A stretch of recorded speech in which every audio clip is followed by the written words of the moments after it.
2026 காலத்துல நாம் தமிழ் மிகப்பெரிய தாக்கத்தை ஏற்படுத்தும்.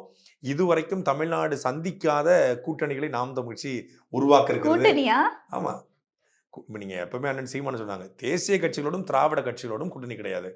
ஆண்ட கட்சிகளோடும், ஆளுகின்ற கட்சிகளோடும் கூட்டணி கிடையாது. ஏன்னா நம்ம வந்து ஒரு ஆற்று மணல் கொள்ளையை தடுக்கணும்னு நினைக்கிறோம்.